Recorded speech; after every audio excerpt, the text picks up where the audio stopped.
Good morning, good afternoon, and good evening to you all.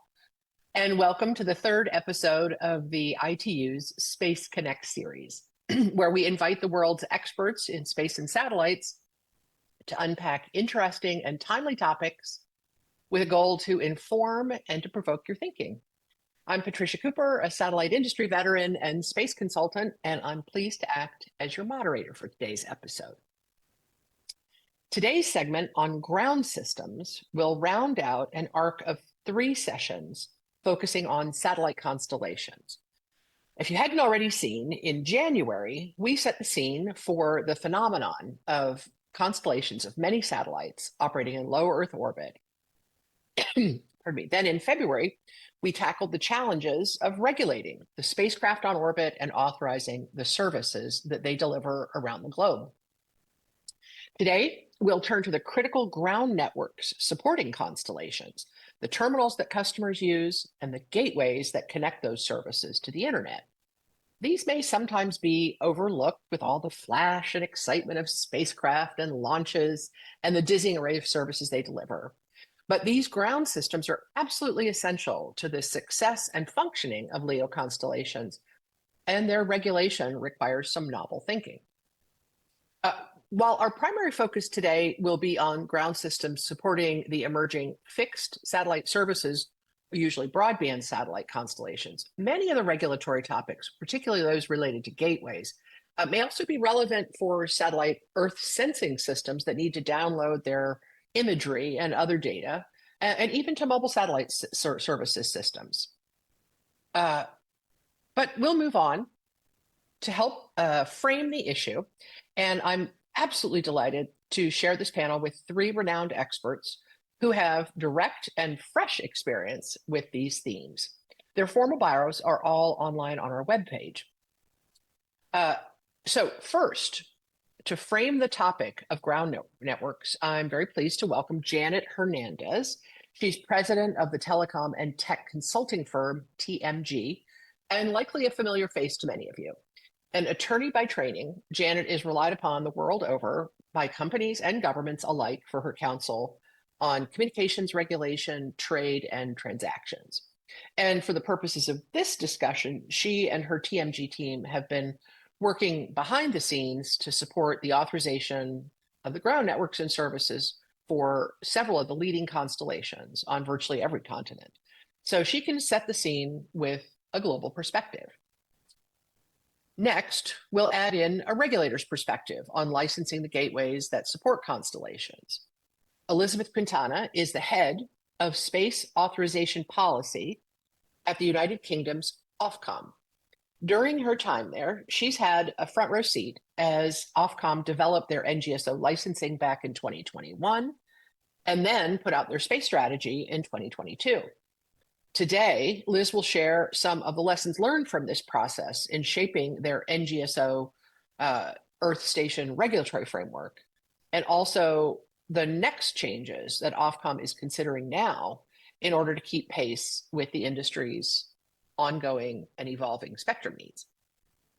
And finally, I'm so pleased to round out the regulator's perspective with Kim Mota, who is the senior advisor for the Superintendents of Granting and Provisioning Resources at Brazil's regulator, Anatel.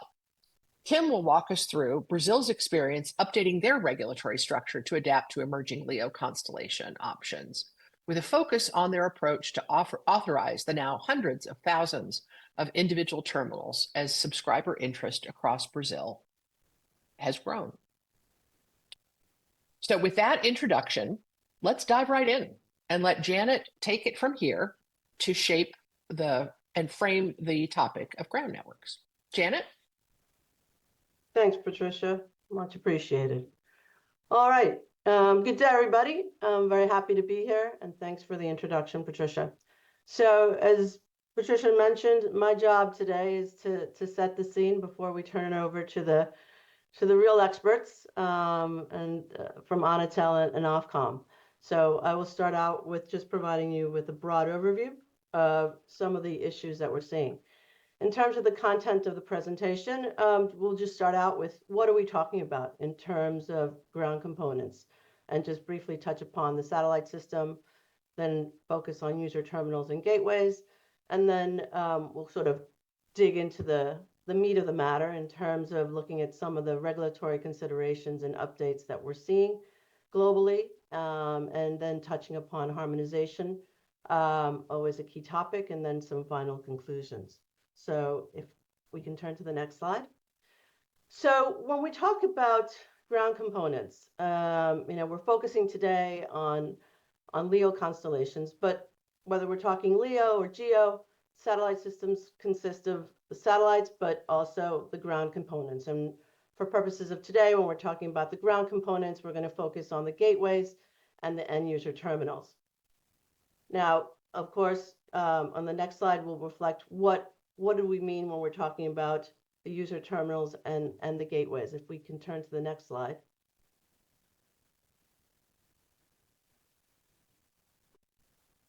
Next, okay.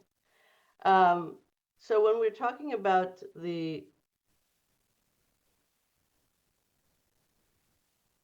user terminals, what are we talking about? We're talking about the device that allows consumers to get connectivity, whether it be at their home, whether it be at their business, on a ship, on an aircraft.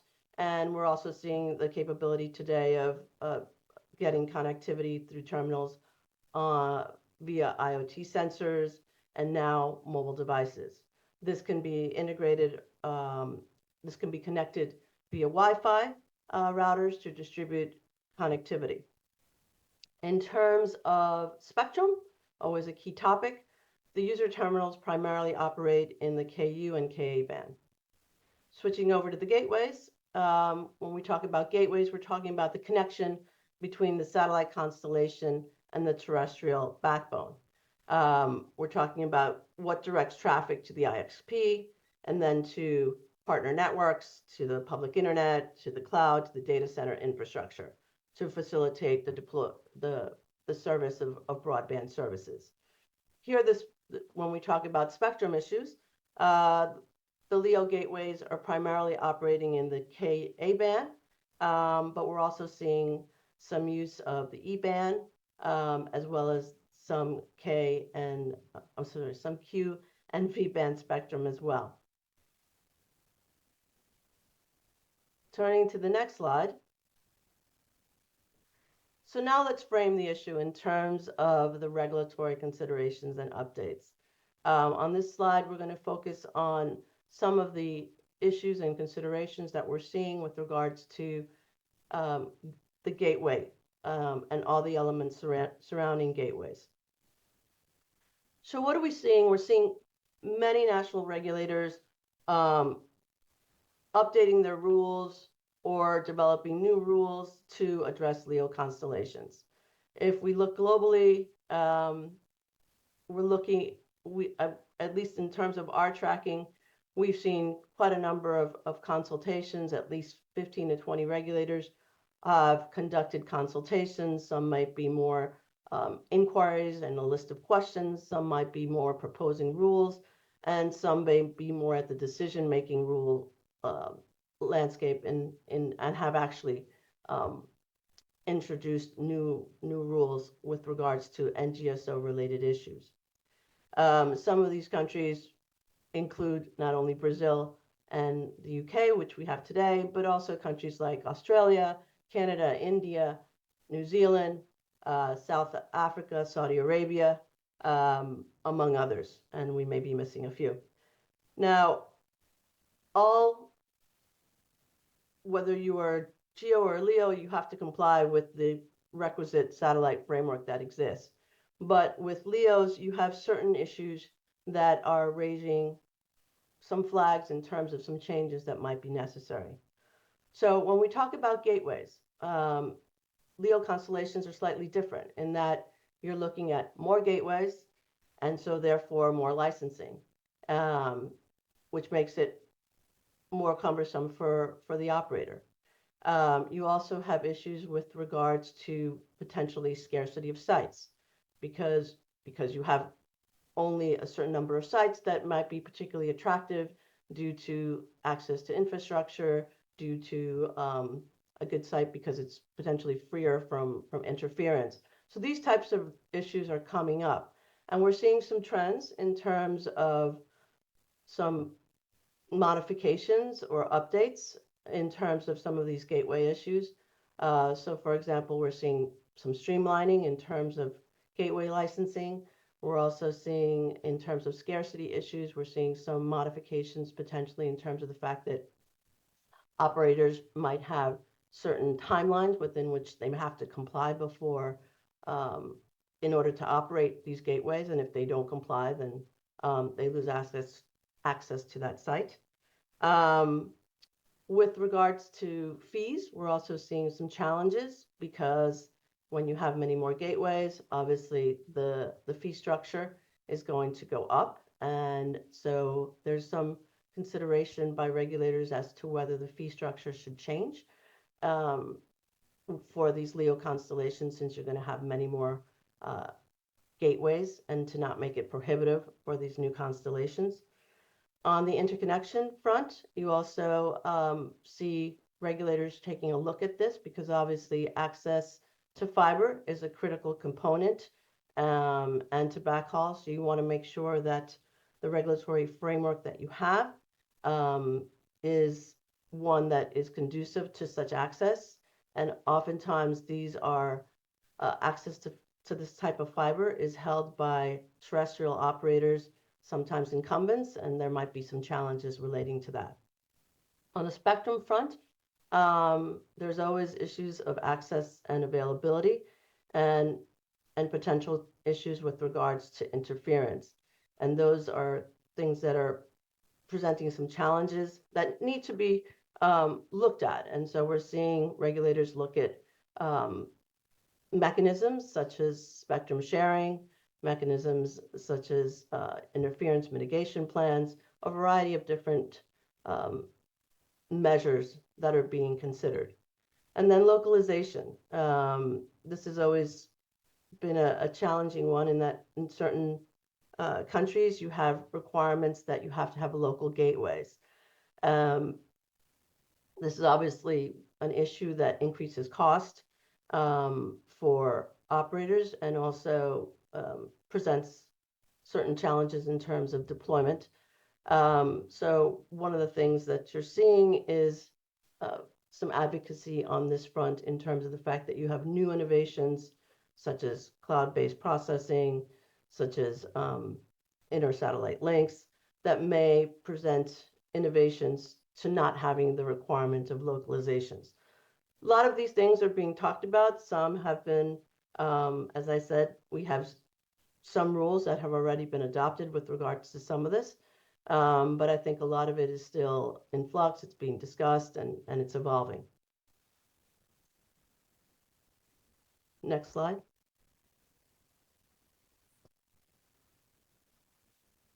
Addressing now the issue of user terminals, we also see some new issues being addressed in terms, particularly with regards to user terminals, customer terminals.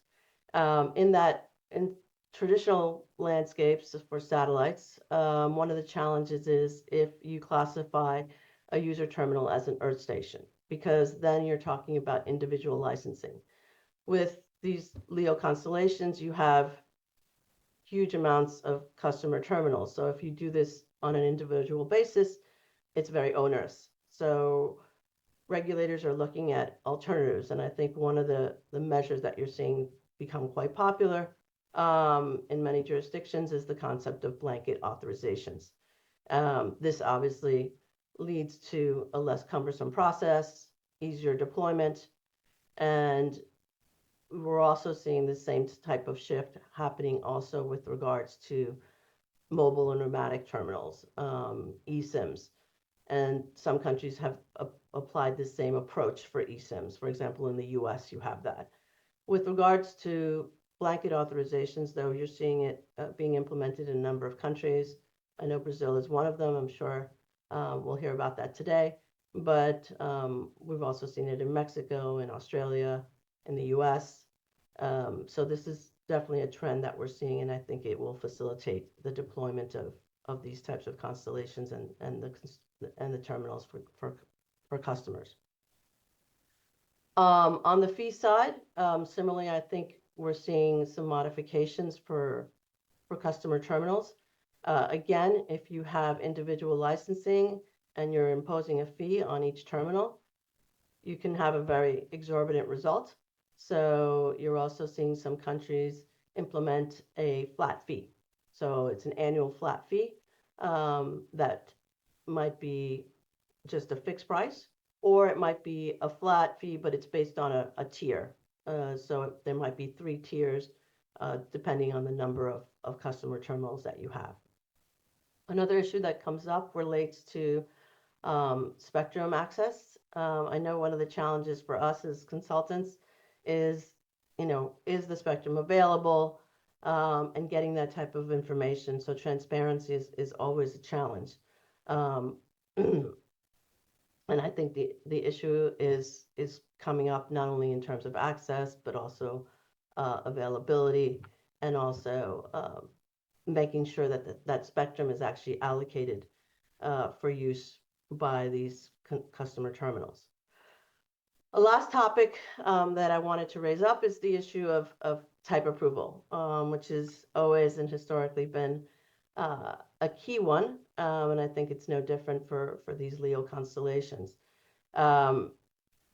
We see the importance, again, because you have such volume in terms of these terminals, to try and approach this from a mutual recognition and reciprocity standpoint, which is much more efficient and much more helpful from an operator perspective, as opposed to requiring local certifications, which impedes the process and results in duplicative or redundancy of efforts. So these are some of the issues that we're seeing with regards to both user terminals and gateways. And one thing I also wanted to touch upon was the issue of harmonization, which I've reflected on the next slide. So one of the things that is key for any operator that is trying to deploy globally is to not have different requirements in different countries. It slows down the process and is very cumbersome. So one of the things that we're seeing is harmonization efforts happening globally through regional organizations. These are typically not mandated requirements, they're recommendations, but they're quite helpful in terms of providing some consistency of process with regards to certain things. And as you see reflected here, we see the various regional organizations, be they in Asia, in Africa, in the Americas, as well as in Europe, addressing some of the topics that I've just raised in terms of blanket licensing, in terms of interference management, and trying to develop model framework for NGSOs. So these are efforts that we see, and that for hopefully some of the regulators that are on today can use as references for their regions, and also for their for the development of their own frameworks. Next slide. So in conclusion, I think what we're seeing is that,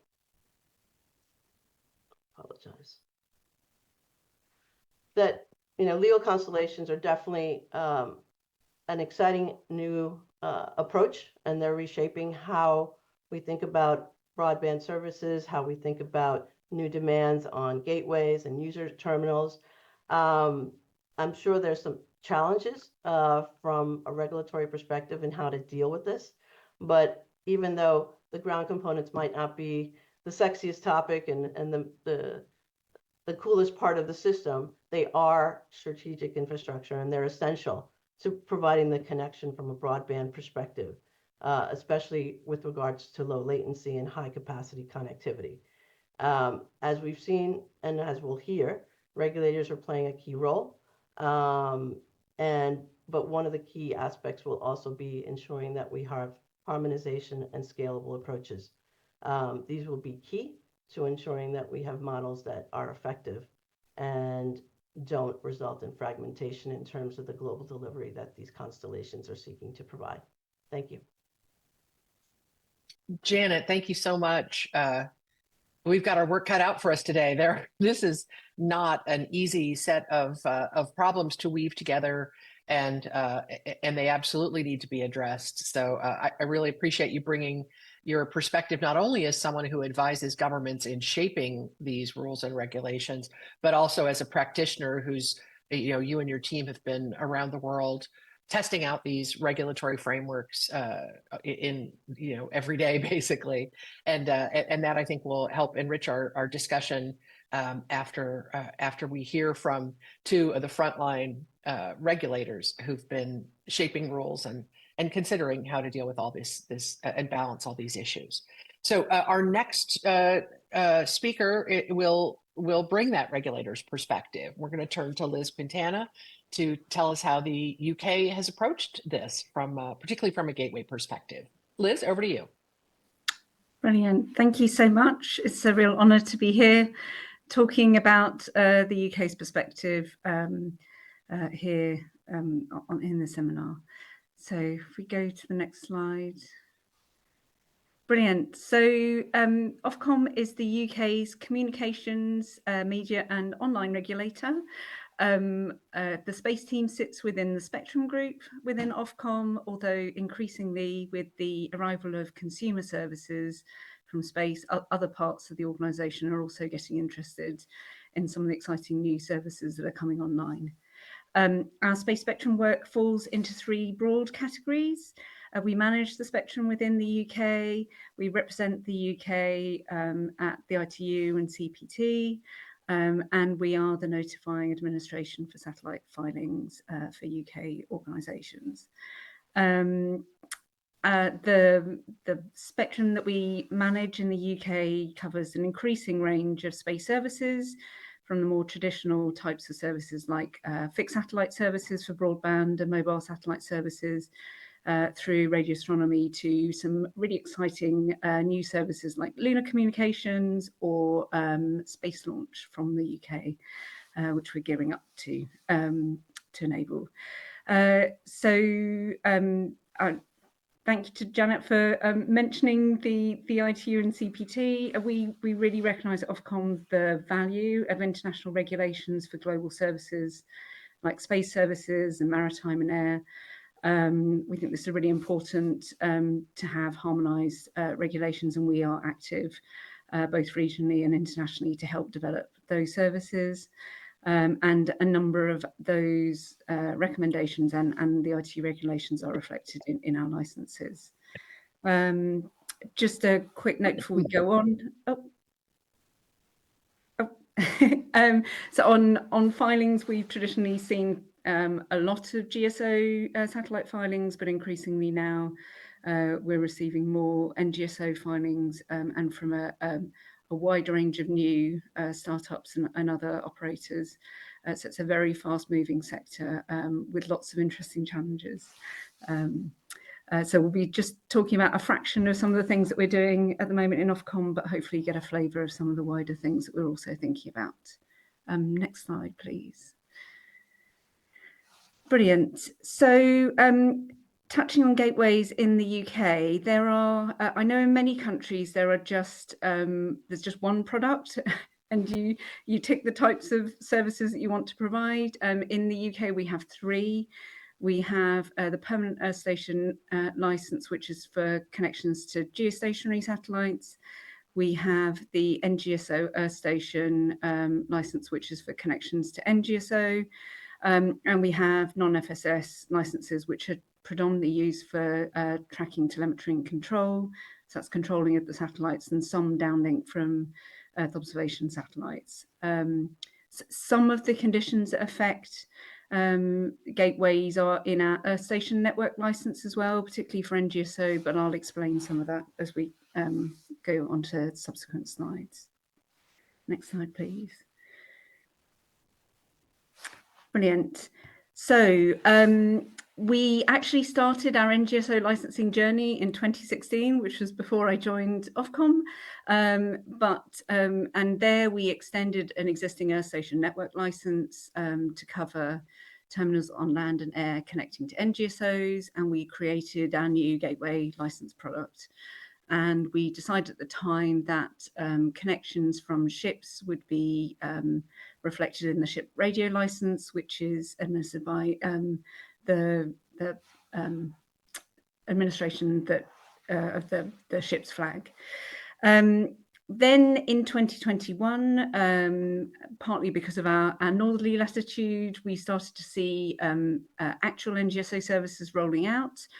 And we were very positive, and we remain positive about the opportunities NGSO services can provide in the UK, particularly for hard to reach places, parts of the UK where we can't get traditional terrestrial connectivity. But we also recognise that because of the dynamic nature of NGSO services, the way that satellites move relative to the Earth, the way that constellations of satellites move relative to each other, there was an increasing risk of interference. And in addition, the ITU coordination agreements that we normally rely on between GSO operators and also apply to NGSO operators, those had not been reached at that point. There was no NGSO to NGSO coordination agreements. And so we were slightly concerned that while there would be a lot of enthusiasm for these services, that they might be a bit unreliable to consumers. And so we put in place a new application process to help manage some of the interference risks, and we placed some new conditions in the licenses for existing licensees as well. So kind of walking through some of them, we placed a requirement on NGSO licensees to cooperate with each other. So this is not, we didn't have a requirement for a full coordination agreement, but we did want to make sure that we could enable several services and they would operate reliably. So we wanted operators to talk to each other in the absence of a coordination agreement and work together to try to reach those agreements. We gave ourselves some more power to intervene quickly in cases of harmful interference. And we also placed an obligation on the satellite operator to actually hold the license. So for GSO networks, the license could be held by a reseller or the terminal operator. It could be held by the satellite operator. But in this case, because we wanted this close cooperation between satellite operators, we asked for the NGSO Earth Station network license to be held by the satellite operator. And also, while we don't have satellite operator licenses in the UK, we wanted to make sure that if there was interference that was experienced from the satellite down into terminals or gateway Earth stations, and we needed the operator to change the way that they were operating, that they would be able to do that too in both directions. So, and I'm just trying to think, we asked for, we set up a short consultation period anytime we received a new application, whether that was for the Earth Station network for all the terminals or whether that was for the gateway. And we asked for some additional evidence up front that the operator could coexist alongside existing licensees. It had the flexibility to accommodate other operators should new operators want to start operating in the UK, that they could protect some existing co-frequency Earth stations that were already registered in the master register, and also a competition check. And I'll come to the reason why for that in a little bit. For gateways in particular, we asked for them to only connect to licensed NGSO systems, and this is because of this obligation on the for the operator to hold it, and so that they would be covered by some of the conditions that we place on the operator through the Earth Station network license. And we asked that they would start transmitting within 12 months of receiving a license. Now, the reason for both the competition check and for this kind of limit was because we saw in some architectures interest in having a lot of NGSO gateways, and also initially concerns in the industry that they would need to have quite large distances between each gateway, and the UK is not a very large country.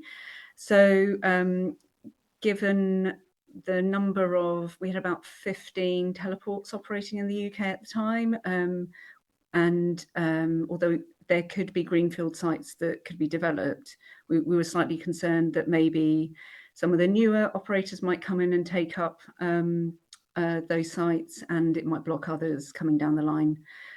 So we just wanted to check as part of the process that we had a vibrant competitive environment. So next slide, please, I think. I'm sure you'll have lots of questions, so I'm very happy to pick up on any of those points. So the other thing we really wanted to do is there was quite a lot of information that new applicants might need, and so we put everything in one place to make it really easy for applicants to find. So there's one website with the guidance on how to apply, a list of the existing licensees, so they could see who they needed to engage with before they applied. Information on applicants as well, so that again they were aware of others who might also be interested in operating in the UK, and a list of the co-frequency earth stations that must be protected. So hopefully that is helpful for operators as they think about putting together that information.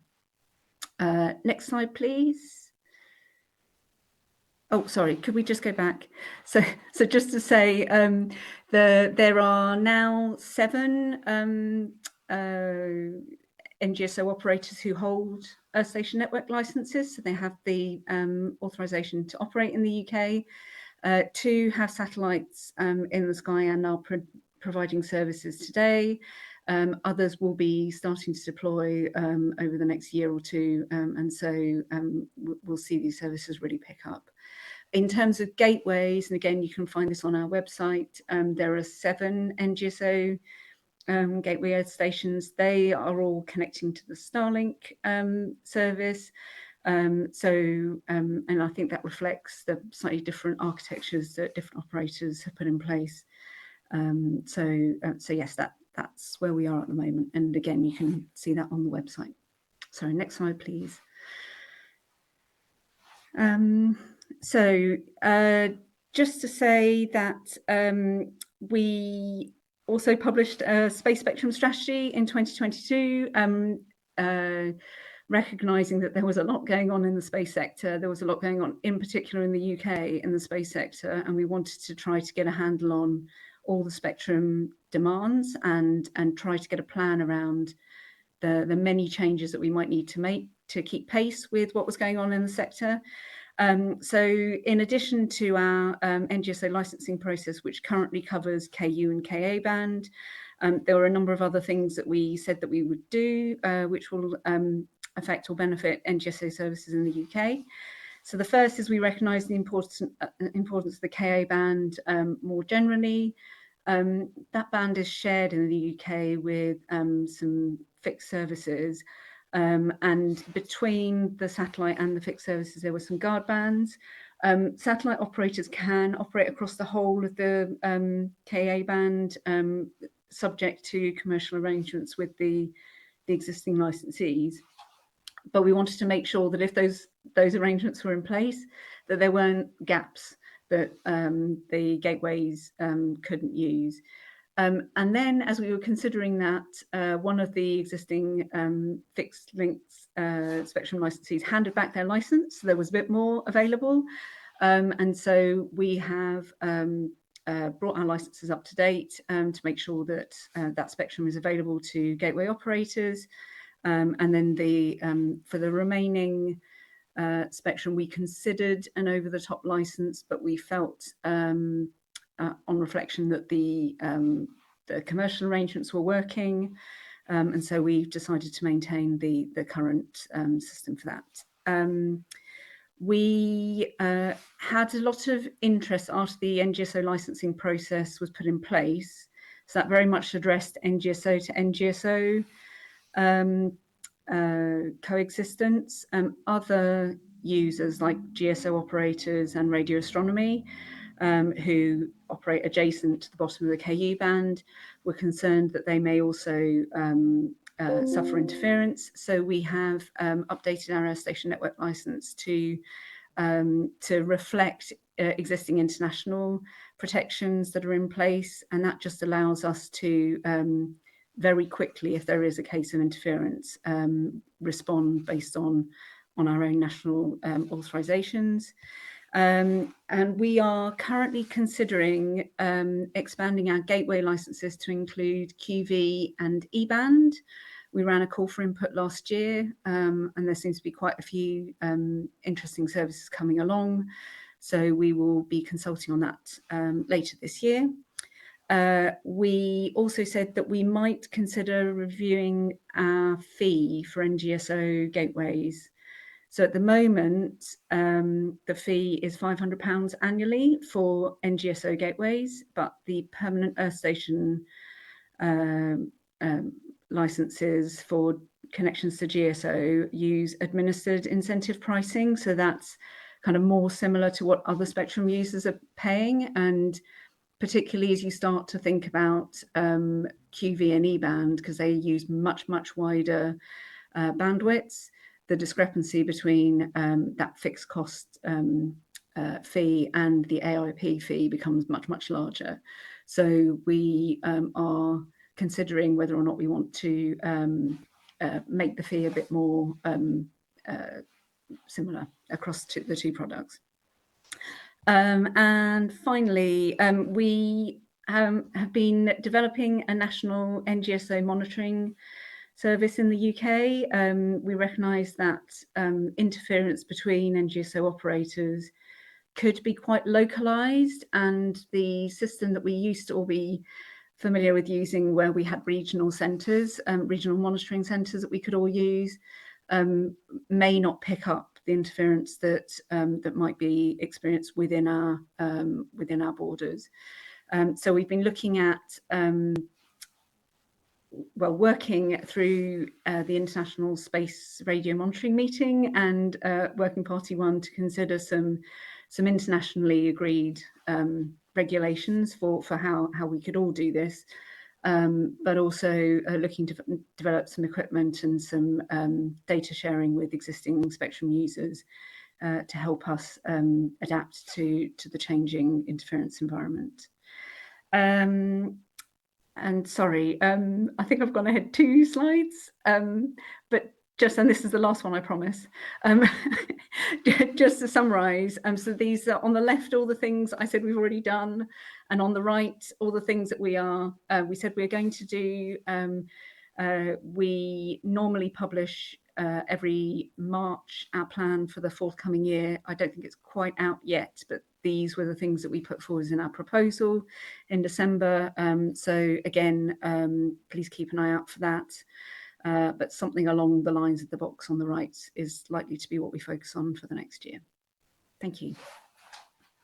Liz, thank you so much. It's clear that you all have been incredibly busy. This has been an area that has demanded a lot of brain power and a lot of administrative work as well. So, and it also reminds us that, the work isn't once and done, really. It sounds like you've been realizing that the evolving technologies, the evolving understanding of how they're being used and how they're being demanded is also demanding that the regulator continue to look to consider and reconsider these rules. So we'll come back to that as well, but you all have been very busy.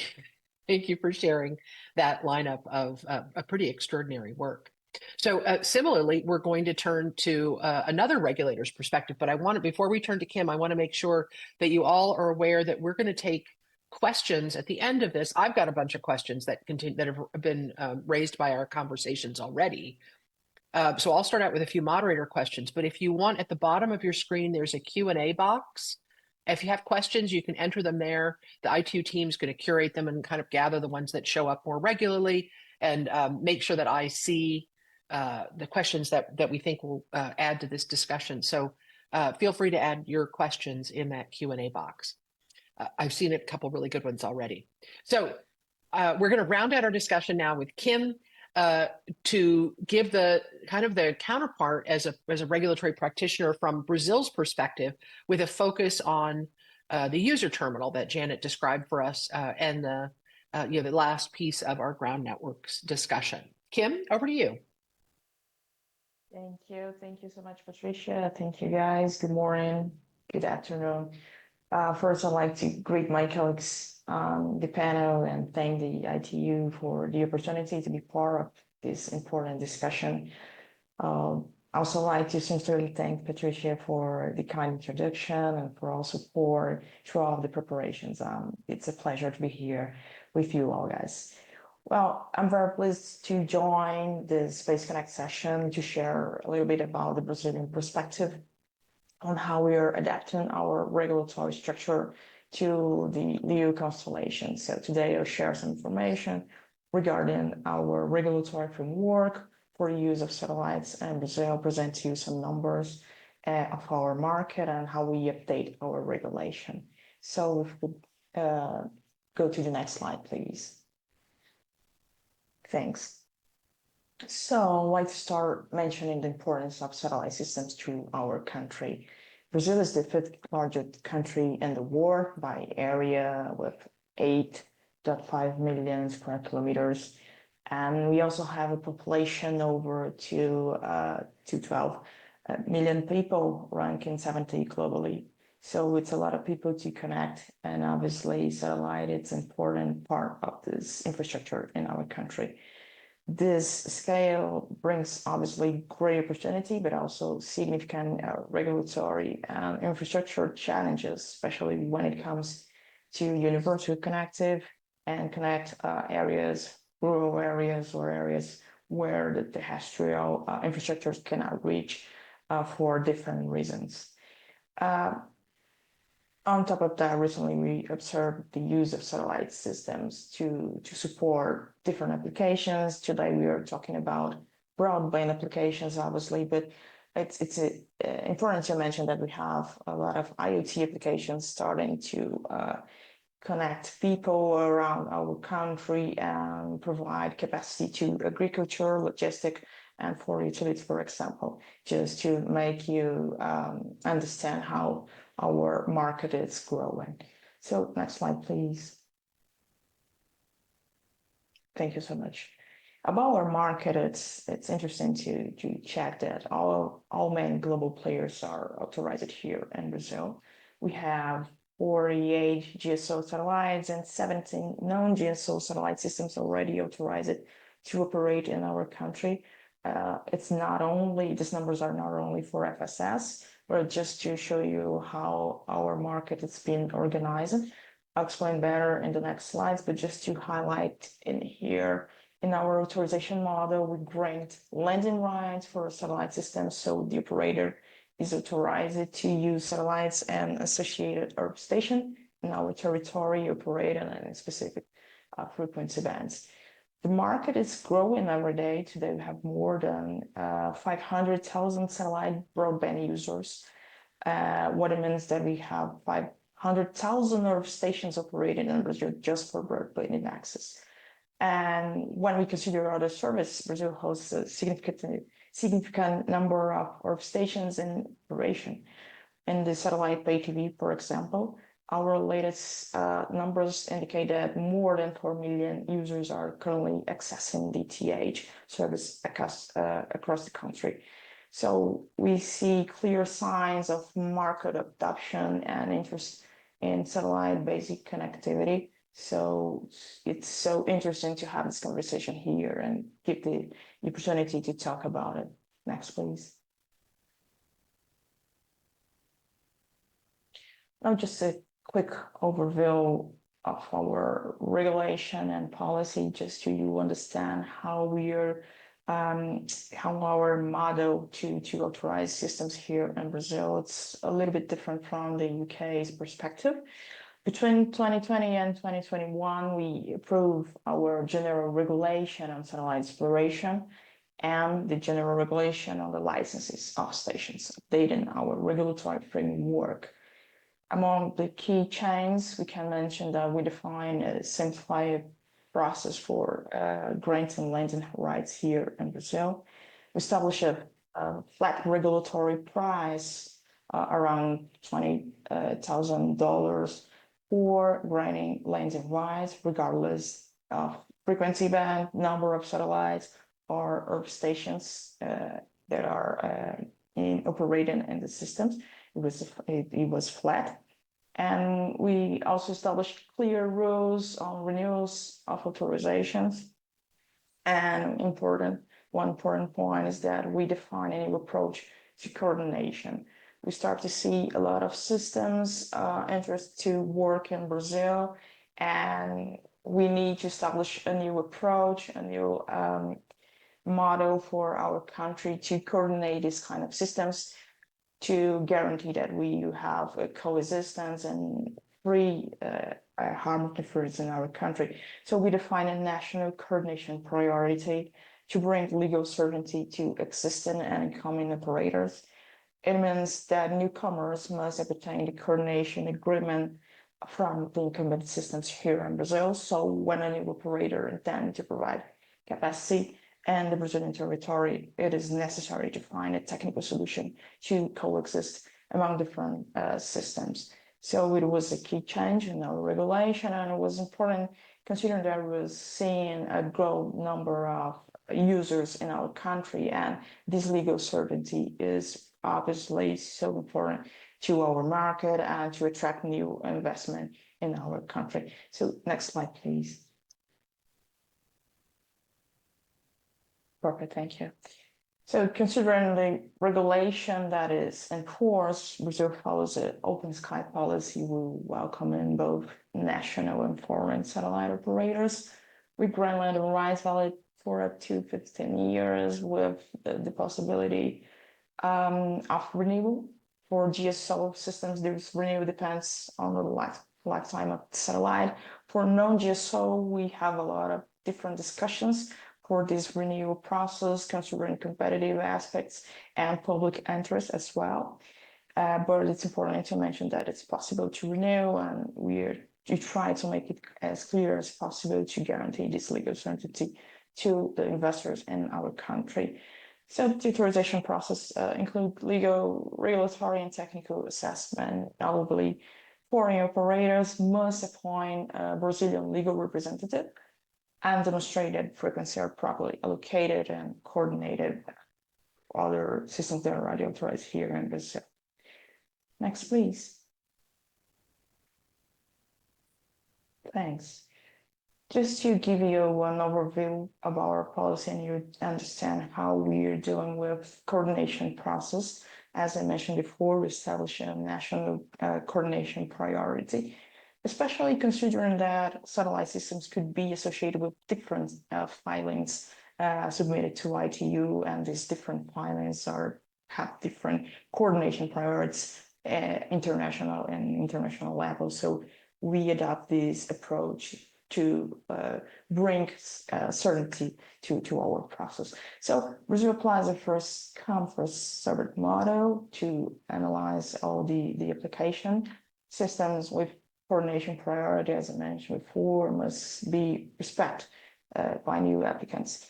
And if coordination agreements cannot be reached into the moment of the application, we could authorize the systems considering non-interference, non-protection basis for these newcomers. So it's possible to have the authorization, even if you do not have all the coordination agreements yet, but it's necessary to continue the process of coordination and submit all the documentation to Anatel to guarantee that you were working and operating in this non-interference, non-protection basis. Please, next slide. So just to make it more clear as possible and help us in our discussions and questions after this explanation, I'd like to share you a Brazilian model for satellite service. Our regulatory model involves four key players, basically the satellite operator, that is the company authorized to provide capacity in Brazil, the legal representative that is required for foreign operators, the service provider that is authorized to deliver telecom service using the satellite capacity. So it's another company, could be a company, or it need to be a company organized under Brazilian law, and the end user who receive and get a service. So this is one important information that I believe that it's relevant to mention right now, because we authorize the satellite operator with grant a landing right here, but the service provider, it's a different entity, it's a different company that must be organized under Brazilian law, although it may be controlled by the satellite operator company and belong to the same corporate group. It must be legally established in Brazil for control reasons, taxes, etc. So this structure helps us to ensure that our responsibilities, technical, legal, and commercial, are clearly assigned to these different entities here that we are showing to you. Thank you. So next slide, please. Now let's take a look at our licensing process. It's interesting to understand that, because sometimes licensing, it's a term that are used for authorization as a whole in different countries. And I would just like to highlight that in Brazil, in addition to the landing rights that authorizes the use of spectrum in orbit, all Earth stations and space stations must be licensed here. What it means, it's a different kind of authorization. It's a second step before you start operate here in Brazil. So the Earth station licensing is the responsibility of the service provider who leases the capacity, the satellite capacity from the satellite operator. Typically, and it's important to mention that new coordination is not required at this stage, as long as the station complies with the technical conditions defined by Anatel and conditions from satellite operators agreement. So if the service provider respects all these conditions, it's not necessary to run a new coordination process. It's important to make it easier and faster. So we established a multi-step authorization model as a common for a satellite operation. First, satellite must obtain landing rights, which authorize them to lease capacity. The services are then responsible for licensing the gateway station and user terminals. Again, this model allows Anatel to conduct a more detailed evaluation during the landing rights phase, but particularly regarding coordination agreements. And as a result of this, the station licensing process becomes faster and simpler. So without the need of complex interference analysis at this stage. Obviously, in the event of hard interference, Anatel has the authority to intervene and request the technical adjustment be made by satellite operators or the service provider. But we are trying to simplify our processes, our licensing process, considering just this huge amount of Earth stations that we need to do daily. Wow. That's it. Thanks to the success of our pre-coordination model, we have not received any reports of interference affecting gateway stations due to other satellite systems operating in Brazil. What is great, because we have a lot of gateways already licensed here in our country. Next slide, please. Thank you. Just to mention more detail about our process for licensing this ground segment, gateways and VSATs. We offer here, we have two types of licensing. As mentioned before, individual licensing that required for gateway station, for example, which must submit precise location and frequency information about the operation of this specific station. And we also have the blanket licensing process, which allows multiple similar Earth stations to be approved as a group, to be licensed as a group. Currently, we have around 1 million Earth stations licensing under blanket licensing process, and about 30,000 Earth stations to individual licensing. I mean 1 million because here we have also not only broadband, etc. I mentioned a different number in the beginning of the presentation, but here I'm just putting together all kind of service just to give you a figure about our market so far. So according to my recent research, we have more than 50 gateways associated with non-GSO satellites licensed here in Brazil. Okay, so obviously it's interesting to mention that we also apply fees for station licensing, and currently licensing for a VSAT, a small terminal, it's something about $5 when you request the licensing for each Earth station. So next slide, please. Great. Just to mention what kind of stations could be licensed to these different process. User terminals, VSATs smaller than 2.4 diameters, and mobile stations not otherwise listed here are subject to this blanket licensing to make the process faster and simpler as possible. At this point, Earth Station in Motion is still requiring individual licensing, but Anatel is actively working on enable blanket licensing for ESIMs as well, considering the recommendations from CITEL and other international bodies. On the other hand, as we mentioned, gateway must go through an individual licensing process. This requires submitting more detailed information on the exact location of the station and specific frequency bands intended for use. And it's important to coordination process, as I mentioned before, when a newcomer have this information, it's easier to coordinate with the other or with the incumbent satellite operators. And I would like to highlight that Anatel follows an open data policy. So in our website, we show several data dashboards with various information on frequency use authorization and license stations. So we have all the information about the license stations in our website, so you can check there and see how many gateways we have licensed so far and what is the satellite systems associated with this gateway and other stations. Next, please. Oh, okay, so just in summary, Brazil is adapting its regulatory framework to support the new reality of LEO systems and dynamic satellite operations while maintaining clarity, transparency, and legal certainty.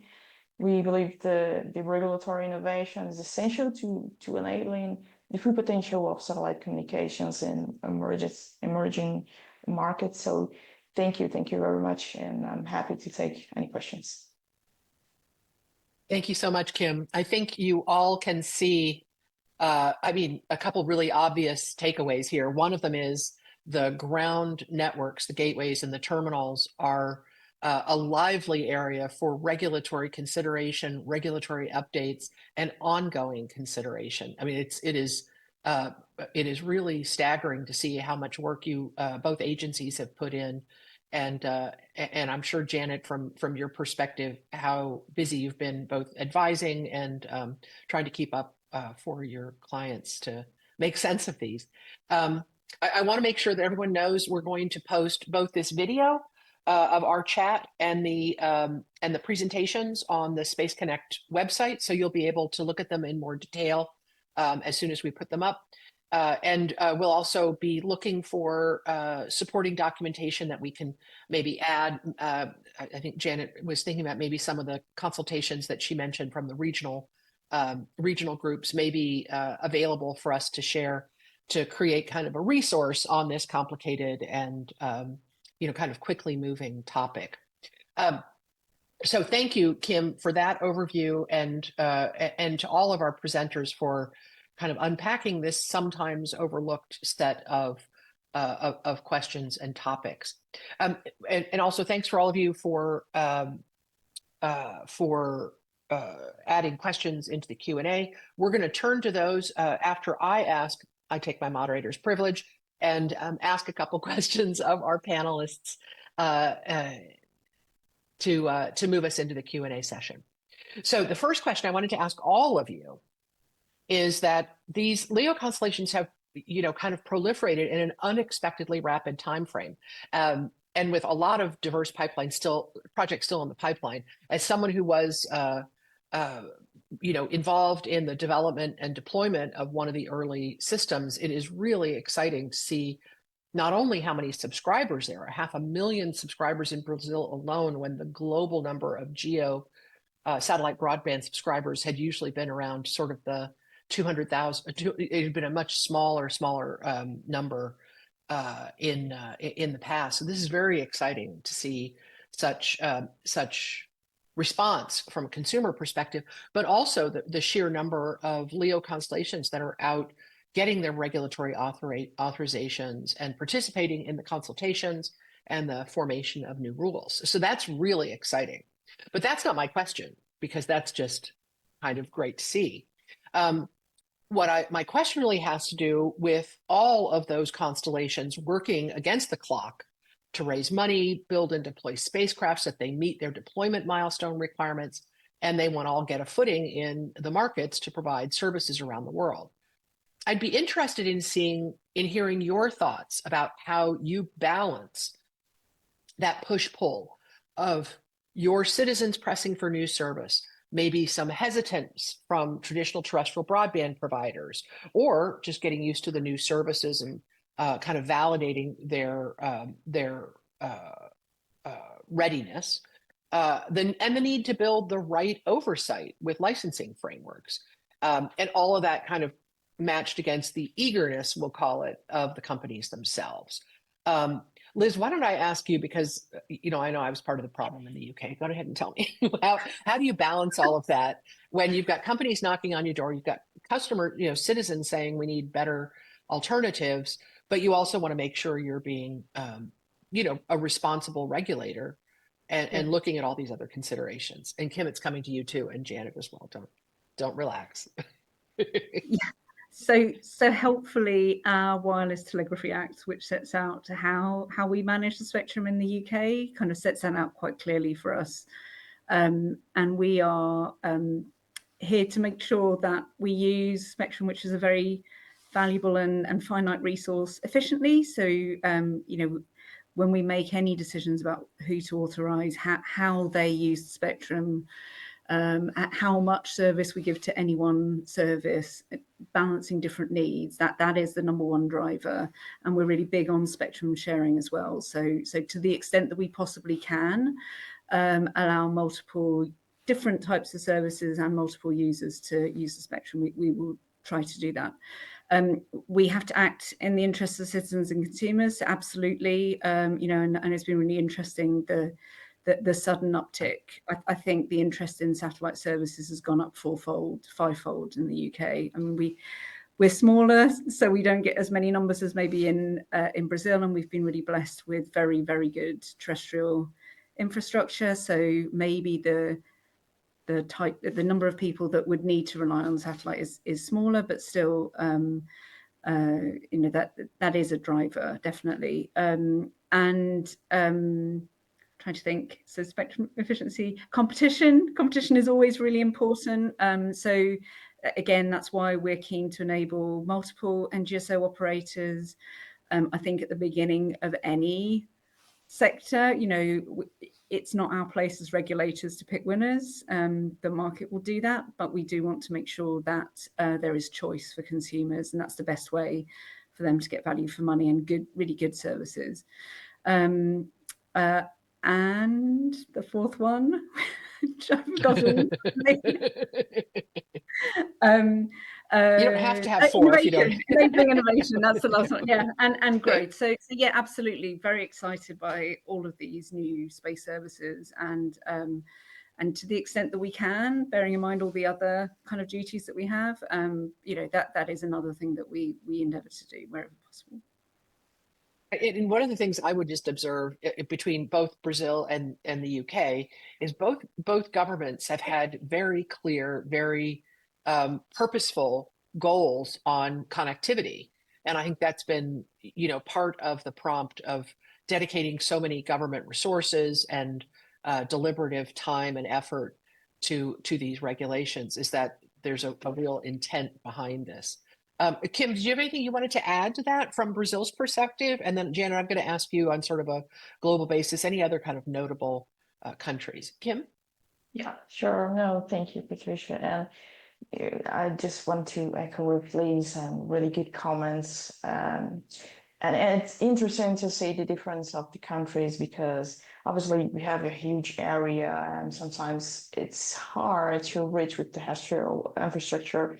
It's different. We have different perspectives, but it's really good to hear from you and your thoughts. So from our regulatory perspective, especially in a country as vast and diverse as Brazil, we clearly see the tension between market momentum and regulatory readiness, because it's necessary to not put barriers here to the evolution of technical evolution, but it's important to state this certainty in our country. On one side, there is growing demand from users, especially in remote and underserved area, for more affordable, low latency, high capacity connectivity. And these areas, LEO systems have the potential to bring a new perspective that the traditional infrastructures are not capable so far. So on the other side, regulators must work to ensure that this innovation does not come at the cost of fragmented net frameworks, interference risk, or lack of long-term sustainability. So our challenge is to be agile without sacrificing transparency and legal certainty. So this is one our hard works here in Brazil. And despite the need to quickly meet this demand for connectivity, we understand that evaluation process for authorizing new systems in Brazil must be true and rigorous to avoid any kind of interference. But yeah, we are seeing this kind of tension and trying to be transparent, to put everyone on the table, have a lot of dialogues, participate in different international forums to get information and to collaborate with the other countries, regionally or even globally, because we understand the importance of this kind of infrastructure, not only for Brazil, but for all the world. Janet, thank you, Kim. Do you see, Janet, any like sort of themes or common threads for regulators that have had sort of an easier time grappling with these updates and new questions related to constellations and their ground systems? Are there, kind of any best practices that you can help not only with the outcome, but with the process of sifting through these competing interests and responsibilities and, the sense of urgency that exists? Well, I think, both of these regulators, I think Kim and Liz have both reflected the fact that, one of the key components is the fact that, this is hard labor. These are complex issues, but, you have operators that are on the ground that are very familiar with the challenges they're facing. And I think these types of consultations and having multiple consultations and having notices of inquiries with regards to questions, because I think, as Liz says, I mean, there's issues that they may have decided on, but then they may need some tweaking. Maybe something that you thought was a challenge, actually the market worked itself out. So, it might be that you might be over-regulating. There might be new issues that come up as some of new innovations come out with regards to some of these systems. I mentioned intersatellite links. What implication is that going to have with regards to the ground components? So there are evolving issues. But I think one of the things that I love to hear, and I think both both regulators have indicated, is the efforts at transparency. The fact that, I mean, I, as a consultant, can tell you the challenges when you can't find information, and the fact that, you have websites that have, data on them in terms of who are the licensees, who are, what is the spectrum availability, data dashboards. I think that's very helpful. And I think, like you said, benchmarking. There are countries that don't have these resources, that may have some challenges because they're emerging markets. And so they are looking at their neighbors, and they are looking at bigger markets to see what precedents there are. So, those are just some ideas. I want to pick up on this maybe in two other facets. One of them is, Liz, you mentioned early on a little bit of maybe skepticism or watchfulness about the performance of satellite services using these broadband systems, and you wanted to make sure, in sort of a consumer watchdog role of their quality. And we had a question in the chat about whether how you see your role in the delivery of those services, less on the licensing of the ground equipment. Do you have like SLA requirements, or do you leave that to their commercial offerings? Do you have a sense of how do you approach that kind of validation of legitimate service? Yeah, so it's not something that we deal with in our spectrum licensing, but it is something that our other colleagues who are more on the consumer side of things, or maybe in resilience, looking at cybersecurity, may be more interested in. So if you're delivering public electronic communications network or systems, then there are other obligations that would fall on you as that. So yeah, they are separate regulations, but it is something that we are concerned with. So yeah. So there's some element of consideration about the service, but maybe more from a security perspective than a kind of commercial commitment. Yeah, I mean, I don't think. So this is completely outside my area. So sorry, but I don't think there are SLA Yeah. requirements per se. But Yeah. but yes, that all operators should be aware that there may be wider considerations. And in fact, we actually we worked together with some of our colleagues, put together another page that links from the Spectrum page, looking at some of those things that you might want to take into consideration when looking to deliver a service in the UK. So, yeah. Okay. And Kim, how about, thank you. And thanks for going outside of the box a little bit there. Kim, do you have any insight into the kind of review of the quality of service or the nature of the service itself, or is that part of the other part of the licenses rather than the terminal licenses? Yeah, so as we mentioned, it's not exactly part of the licensing process, where we have different kind of regulation regarding the quality of service that have been provided to the users in Brazil. We have regulations specifying this kind of commitment that all the service providers must comply here, and some SLA, as Liz mentioned before, must be established and must be reached here in our country. So we check all these elements, not only in the licensing perspective, but to understand how this kind of infrastructure are being or are helping our universal and really good connectivity across our country. And the competition is really important. This is one of the drivers of this kind of quality service, because we have this growing number of satellite systems in our country to bring a broadband connectivity, but we also have a lot of terrestrial service providers. So far, we have more than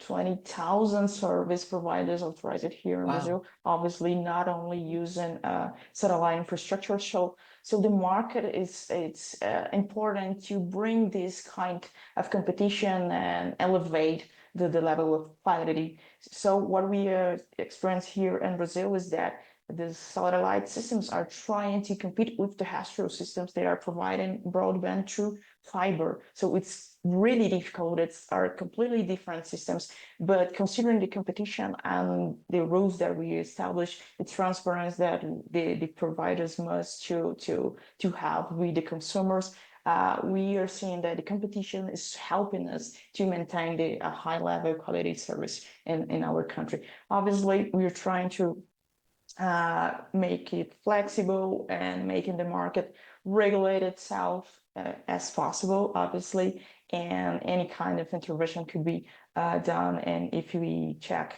any problem, but so far we are seeing and experiencing a really good quality service even through satellites.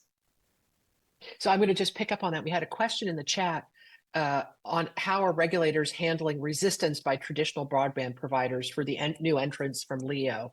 And it sounds like for both of you, that overarching goal of competition, free market competition, and also you know, a rich set of options for broadband are the tools that you can rely on to kind of address hesitance by incumbents for any new service, whether it's this or anything else. Is that the helpful tool that you lean on when you've got that kind of tension with newcomers and incumbents that are showing up in this area?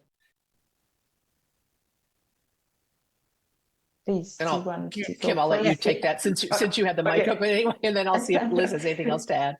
Oh, okay. So, thank you. So sorry. Yeah, we see that we perceive the perception of this kind of tension because the incumbent service, honestly, and we are seeing that they are losing some kind of users because the quality of service is different. But at the same time, considering that this new technology, we are seeing other players trying to invest in their systems and offering different kind of service because these LEO constellations so far are trying to invest in the final users, and we are seeing the other companies trying to make agreements with companies and other kind of users, not only home users, but also the industry, other companies. So we believe, considering that expansion of this market here, we have a room for everyone. Obviously, it's complex to find your final client and the one that will support your operation. But yeah, there's some tension here, and we're trying to face in it with a certainty that these incumbent systems will not be interfered. So it was an important thing, and we're trying to make it as clear as possible. The newcomers cannot cause harmful interference and somehow deteriorate the operation of the incumbent systems. But we're trying to deal with that in a technical perspective, and also making our rules flexible enough that the incumbent systems could find another way, another market where they can provide their capacity. Thanks so much. That's super helpful. Janet, one of the questions was, how do regulators measure whether they've successfully implemented good rules? Like, is it the number of customers that have signed up? Is it, the number of providers, the traffic? Like how have you seen regulators assess their, success at after they've gone through this complicated and arduous process of evaluating and updating their rules? And then I'll ask Liz and Kim if you have anything you want to add. But Janet, have you seen, is it just publishing reports, or are there other metrics that regulators can use to kind of self-evaluate? Well, I mean, I think part of it, of course, is, how successful is the service being in the particular country? What's the take-up that's happening? What type of complaints are the regulators hearing with regards to the service? And I mean, I think that's always a challenge, and I think it's interesting. I mean, you raised an issue earlier about consumer protection, and I think it is a challenge because a lot of these services you subscribe online, and you may not be getting the service that you want. How do you respond to that? And so that is an area that I'm sure regulators are going to hear about, but I mean, generally, I think you see it in terms of what's been the speed of deployment, what's been the take-up of the services. Those are typically good indications. I think you hear the complaints pretty quickly if it's not working effectively. I'm not even going to ask you to because I saw you both laugh at the word complaint. So I'm guessing that's one of your metrics for sure. We've had a couple questions about fees and how you arrived at the fees. So for Liz, the question was, how did Ofcom arrive at the annual fee of £500 for a Gateway Earth station? And we had a similar question for Brazil. What was your decision-making process? Did you benchmark it against other licensing fee structures? Was that an easier question for you to answer based on precedent, or was it one of the ones you struggled with? And I'll ask Liz first. Again, this is slightly outside of my remit because the fees were set before I arrived, and it will be other colleagues who will do the review later this year. But I think the £500 is similar to what we charge for the TT&C license. And I think when it was set, we were not expecting very large numbers of Gateway Earth stations, and it was deemed to be kind of proportionate for the effort that we would put in. I think, as we've seen, as you were saying, the much more interest that has been in NGSO FSS services and more interest. And in terms of fairness, just looking to see whether or not we should bring NGSO and GSO gateways onto a similar approach. They obviously have a different footprint, and in terms of how they share the spectrum with others, so it might not be exactly the same fee, but yes, I think that those are the sorts of things that we are starting to think about. So, yeah. Kim, anything to add about the fee structure or? Yeah, no, or how sure. No, perfect. Patricia, I'd like to mention that as I was explaining in the presentation, we have a flat fee for the landing rights that was established by Anatel when we define it to recover just administrative costs. This was the basic fee process that we were working out with. So this is for the landing rights. If I'm not wrong, to about 2,000. $2,000 or something like that. $20,000. So sorry, I was just trying to remember the numbers here. And in added that, we have fees for the licensing process. But these fees for licensing each ERP station, for example, is not defined by Anatel, it's defined by the Congress. And it's defined considering all different kind of stations. And today for the small terminals, VSATs, is the same fee that are applied for mobile phones. And this is one, this result was a battle and working from Anatel to talk to the Congress and tell them it's important to make this fee as lower as possible, because it's interesting to spread this kind of solution in Brazil. So in part, the administrative price for the landing rights established by Anatel, and we try to make a cost recovery cost. And the fees for the licensing was established for the other part of the government, specifically for the Congress. So, but we are always trying to dialogue with them, trying to make them understand that if we reduce this phase, this licensing phase, we can have different opportunities to spread and faster deployment of the technology here at Brazil. Excellent. Janet, anything you wanted to add on this topic? I'm going to ask two questions that may be outside of your scope, and feel free to just say I'll point you to where it is on our website. We've had a couple questions that I would consider kind of in the enforcement category. One is, how do you handle lawful intercept and sort of those types of considerations when the gateway isn't resident in your own country? And that may not be your experience, partly because the UK has such a concentrated population and a lot of great fiber and a grand tradition of, space ground infrastructure. And I would guess for Brazil is such a large geography with so many gateways, that may not be as urgent of a question as it might be in other administrations. But have you given any thought to that? And then, or is there someplace on perhaps the Ofcom or Anatel website where those questions might be addressed? And yeah, I'll start with, then the other one is going to be sort of in the same vein, but I'll let both of you, if there's anything you can answer, and then Janet, I may see if there's any other kind of commonality that you can comment on, or how certain countries have handled it. Liz, why don't we go to you first? Yeah, definitely. So again, this is not something that's tied to our spectrum licenses. Our licenses are just for spectrum matters. Legal intercept is covered by the Investigatory Powers Act, which is actually handled by the Home Office in the UK. Oh, So, okay. so satellite operators who are operating in the UK or looking to operate in the UK should have a look there and consult their lawyers if necessary, but make sure that they comply with with those laws. But it's nothing to do with us in Ofcom. So.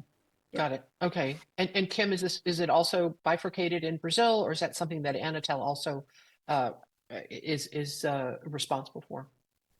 Wow, we have a really huge enforcement division that work and deal with different kind of things about the telecommunication service. So yeah, we do not have so far, and I'm not sure if you have it, but it's been discussed here recently, obligations to have gateways here in Brazil, or even an obligation that the traffic go through our fiber or backhaul or backbone here, where we are always trying to understand how it could affect our enforcement process and our enforcement power here. So yeah, we have different kind of controls, and we work with different agencies, or sometimes if a legal matter, other entities, governmental entities could be could address and could help us to address this situation. But we have an enforcement division here that could help us to fix or trying to understand, monitoring the situation, and if needed, report all the situation to other organizations from the government to make it possible. But so far, we do not have this kind of obligation to put or all the gateways here and in Brazil for the operation of a system. But considering the vast territory, the operators themselves are putting it here, and they are facilitating our control about these aspects. Janet, we've had a couple questions that I think are related to this area of regulating satellite-based communication services in the same kind of vein that you might a terrestrial service, whether it's data monitoring or security compliance. Is there any trend that you've seen internationally, or are there sort of regional differences that you're observing in that aspect, which is in some cases tied to either having a gateway licensed in country or starting to have that growth in subscriber terminals? I think you definitely see that requirement popping up in terms of, local gateways. I mean, they're in the consultation that Bangladesh has. If you look at the draft, it requires that you have a local gateway. That's not unique. I mean, you've seen it in other markets as well. I understand the focus in terms of being security conscious and having concerns about lawful intercept and issues of that nature. But I also think that you're also seeing new measures that operators are also advancing in terms of these issues can be addressed by having things like regional gateways. This is particularly attractive if you've got, a small market. If you're talking about the Pacific, for example, it from an operator's perspective, it doesn't necessarily make sense to have requirements of local gateways in all of these small markets. So perhaps that's a better approach. You also have issues like geofencing that are being talked about, which basically, impose measures that require the operators to turn off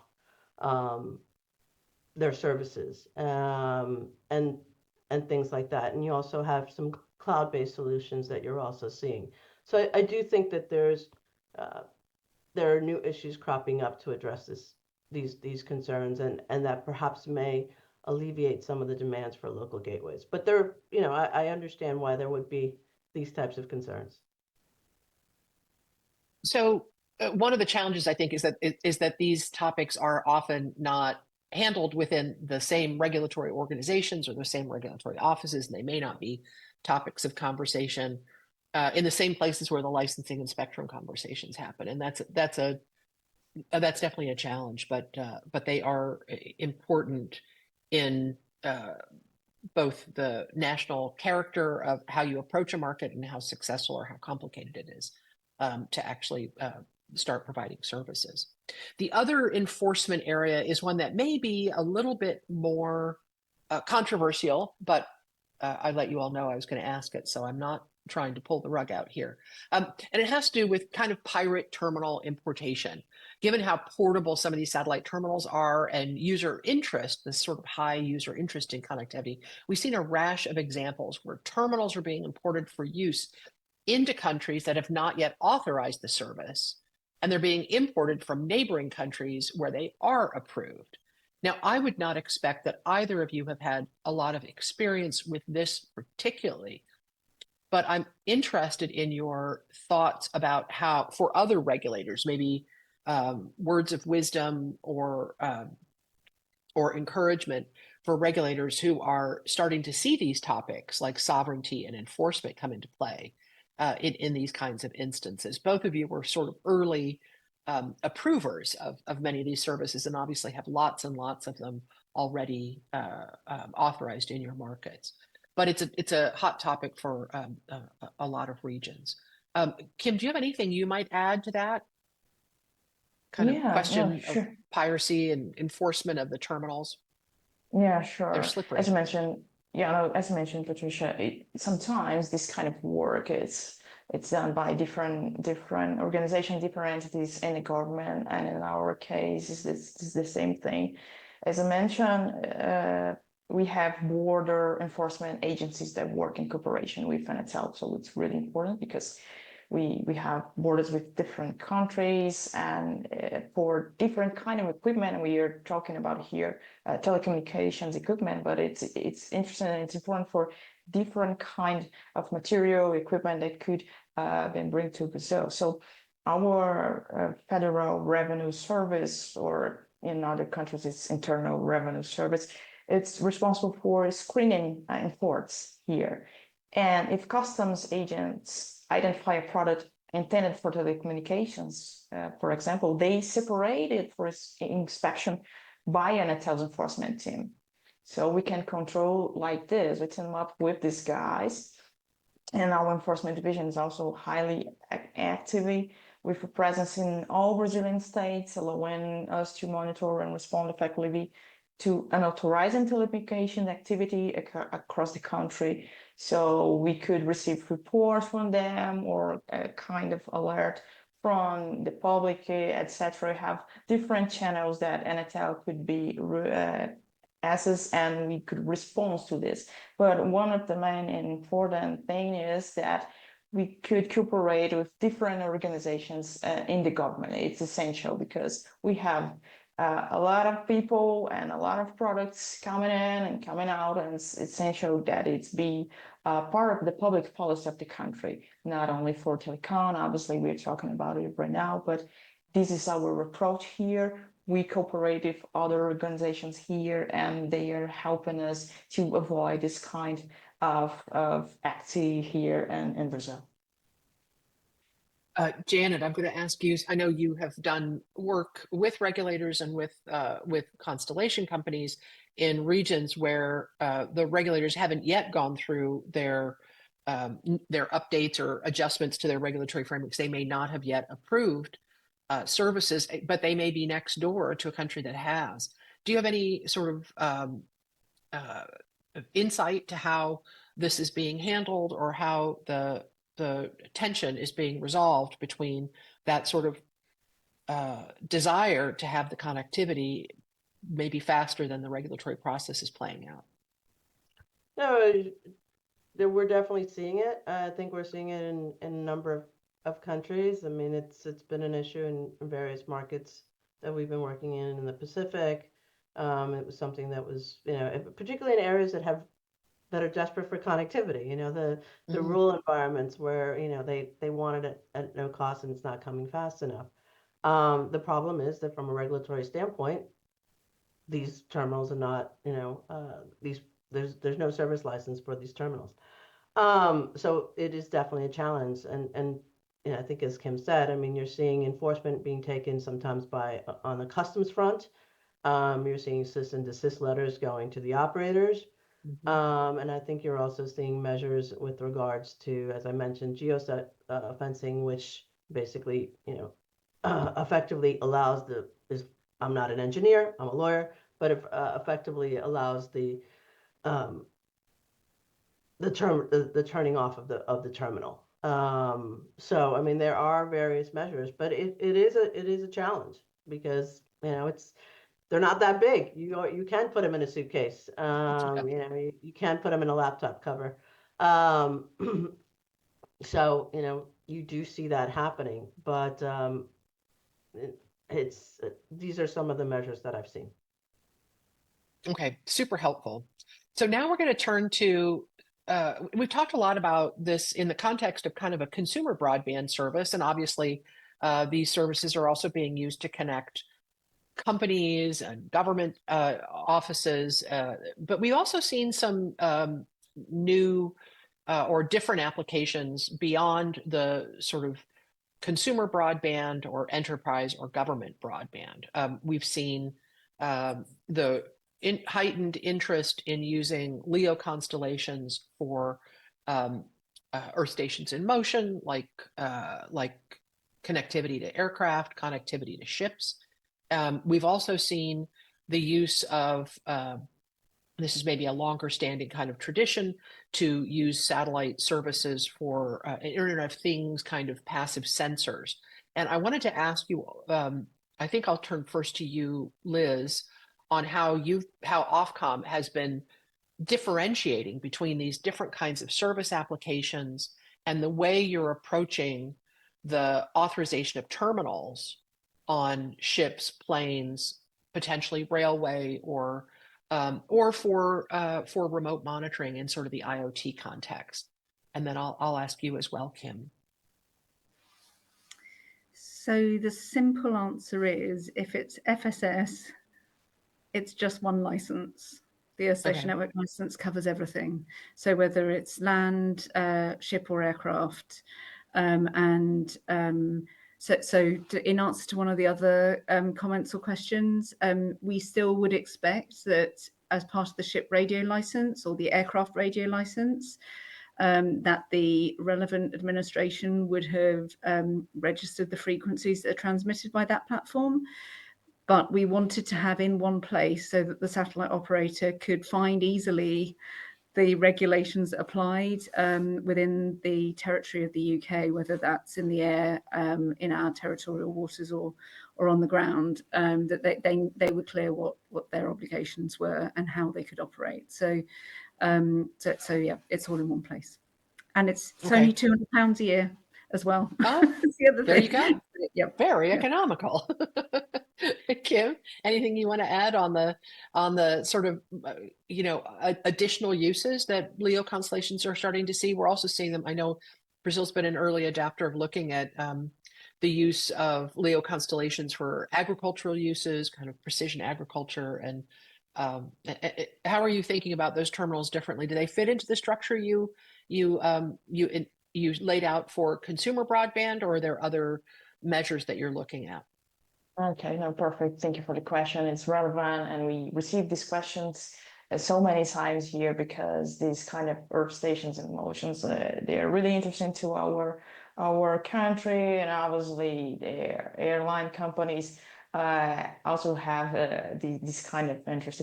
So, as I mentioned, at this point, Earth station motion still requires an individual licensing, but we are already working to make it possible through a blanket license process, because we imagine that we pop up in our country and have a lot of different Earth stations in motion working here. So we would like to simplify this process.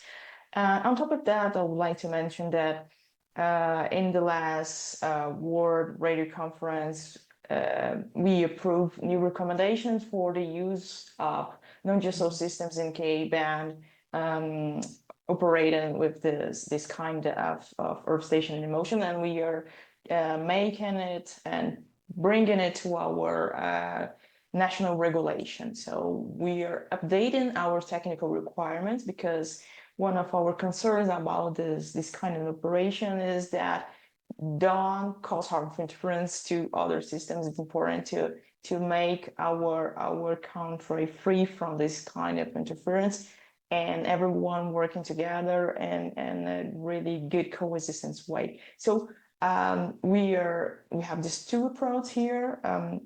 We are running to adapt our licensing process to make it possible to use blanket license to Earth station in motion as well. And we are updating our technical requirements to bring the recommendations, the limits that were established on the last World Radio Conference to Brazil and make easier to the operators to use this kind of application here, because we believe, and the operators have already reached us, question us about the possibility, and they really have a huge interest in this kind of application.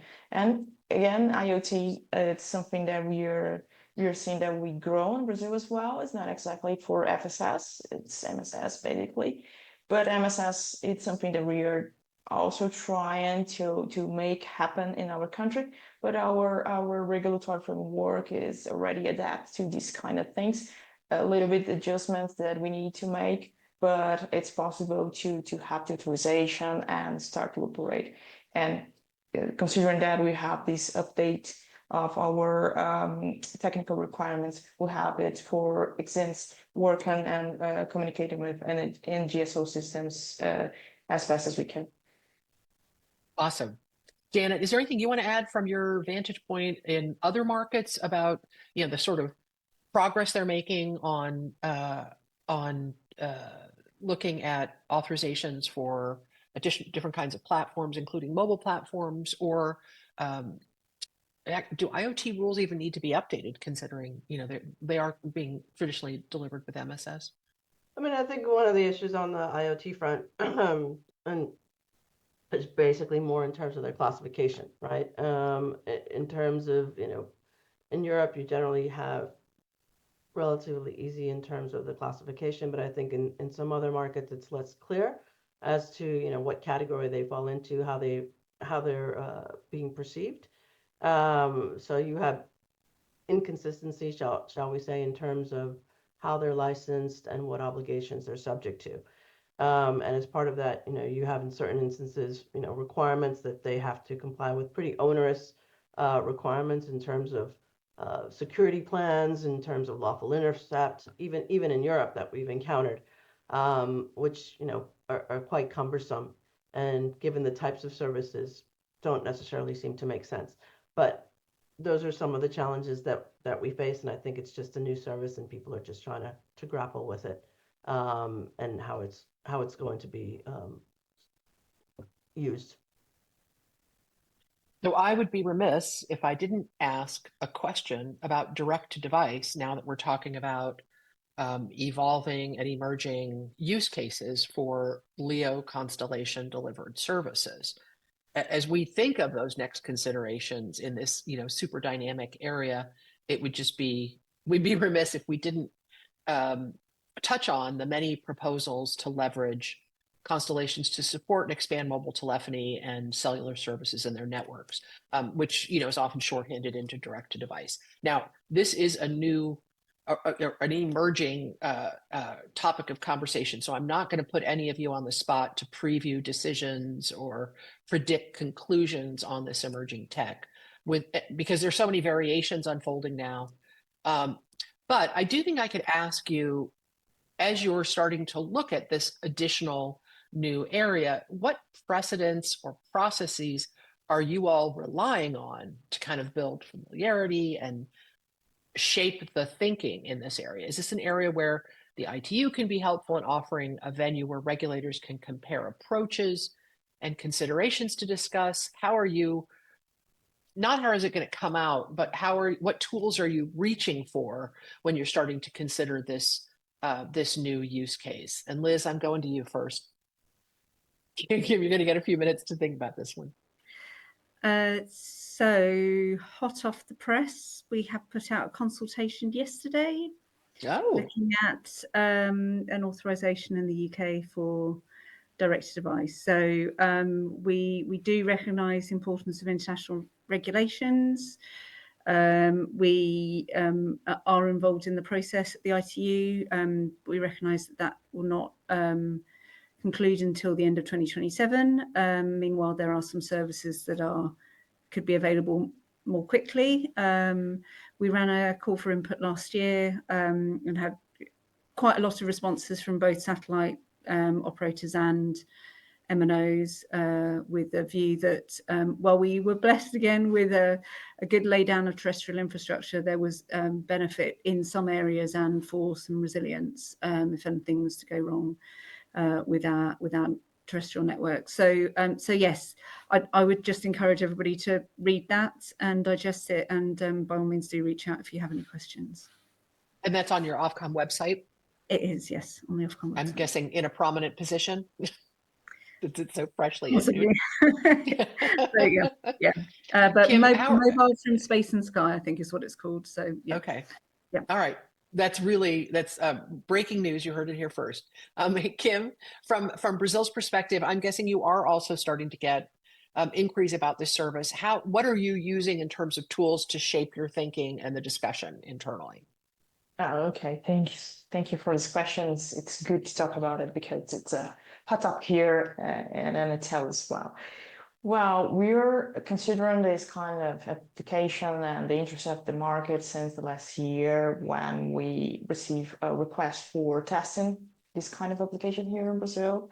We already had one test with the MNOs and satellite operators trying to make it happen here, and we have it, and it was great. So this is a great opportunity, again, considering how big is Brazil, and we have rural areas and roads that must be connected. This is a kind of solution that we are seeing in the near future, at least, medium term at least, something that could help us to deliver connectivity throughout the country. So we established a regulatory sandbox here for this kind of tests to promote this kind of application and this kind of tests here in Brazil, and encouraging the MNOs and the satellite operators to try to work together to make it happen via regulatory sandbox, because one of our main rules is that for the use of a frequency band here, it must be properly allocated and designated to a kind of service. And for INT frequency bands, we still do not have allocation for MSS, for example. So before to change our regulatory framework, we adopting this kind of method, this regulatory sandbox. They're helping us and different approaches and different perspectives.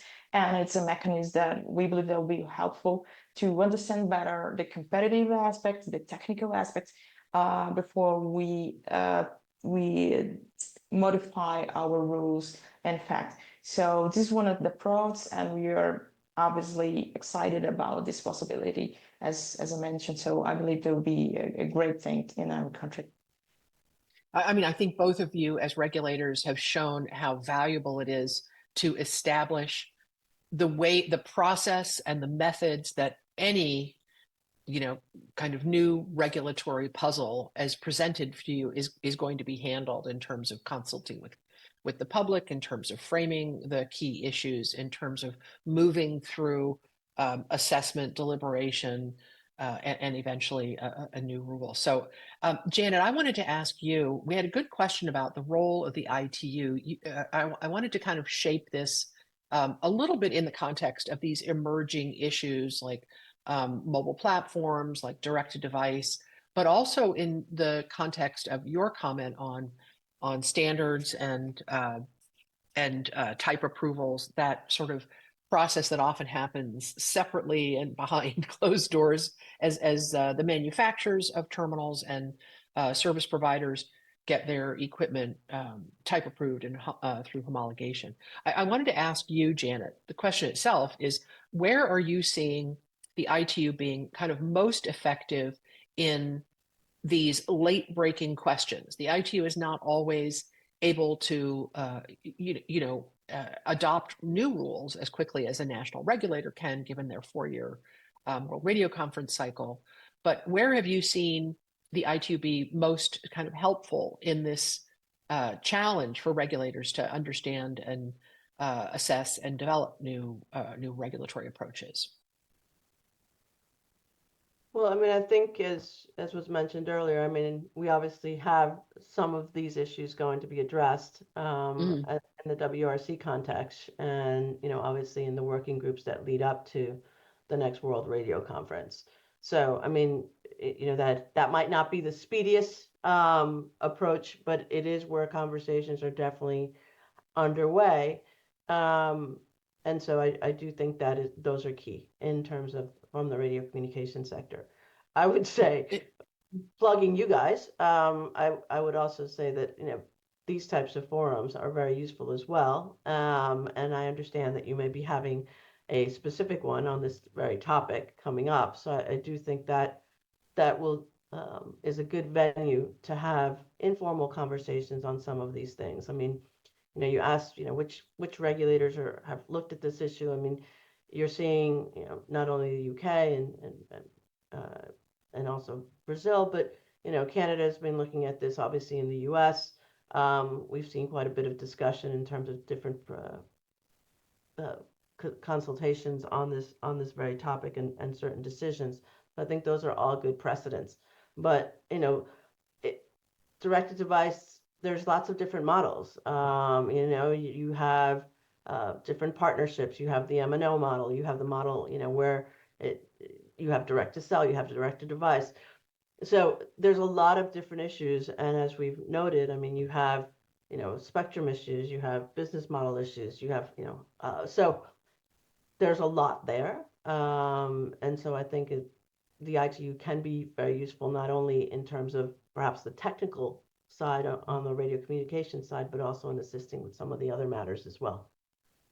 So we're absolutely, thinking about these topics that can't be addressed in like a 5-minute side question that are really complex and need to be discussed, not only with what's being, how to regulate them, but also what's actually being proposed in the marketplace and how they differ in terms of potential regulatory treatment. So thanks for that plug, Janet. We are thinking about a session on direct to device in this Space Connect series coming ahead, which is why I was okay with, not having a full sort of discussion about it here. Janet, I did want to come back to the regional groups too. So I was really excited to see that many of these topics and even the foundational questions about gateway licensing when you have more of them and more potential for spectrum interference, and the topics about terminal licenses when you're starting to move from thousands to tens of thousands to hundreds of thousands. Can you give a little sense of how those regional groups are gearing up, and just an encouragement about how to participate if there are governments that are kind of looking for continuations of this conversation in a regional context? Well, I think one of the interesting things, I mean, I highlighted the regional ones, but, we're also seeing, particularly in the African region, not only on a regional basis, but also sub-regional. Yeah. So IACO is also focused on these issues. It's just one example. But I think, they are trying to address these issues. And I think the ATU has been very good about focusing on emerging technologies and has a subgroup with regards to this, and have been very engaged in these efforts.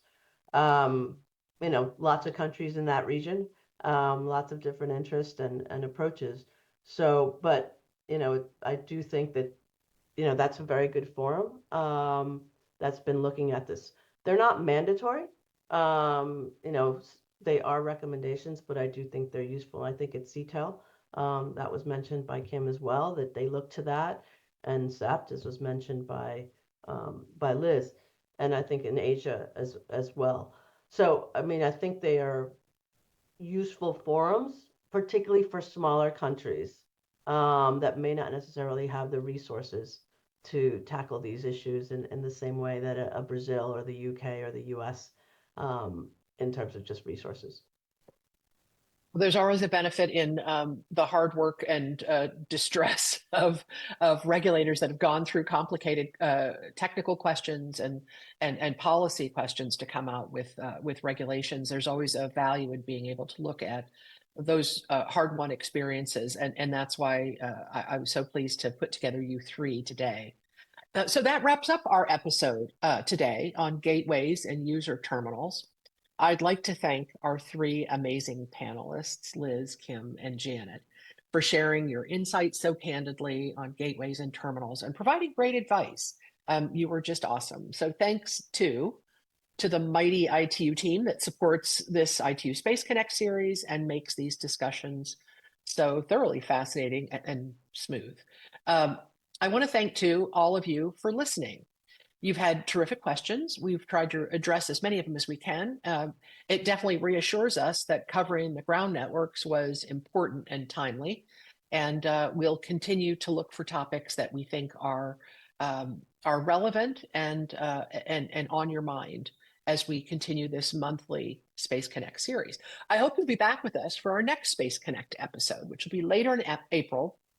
It will be a chat with some amazing women leaders in space and satellites to celebrate Girls in ICT Day, which is on Thursday, the 24th of April. That conversation will be a little different in format as we instead explore some pivotal career moments, some industry evolution perspectives, and also practical advice for the next generation of women in space and ICT fields. We'll basically bring together some established pioneers and emerging talent. So keep a watch out for that and for more information in the next week or so. And if you want to make it easier to follow us, you can sign up for update emails on the ITU Space Connect series by entering your email on the ITU Space Connect webpage.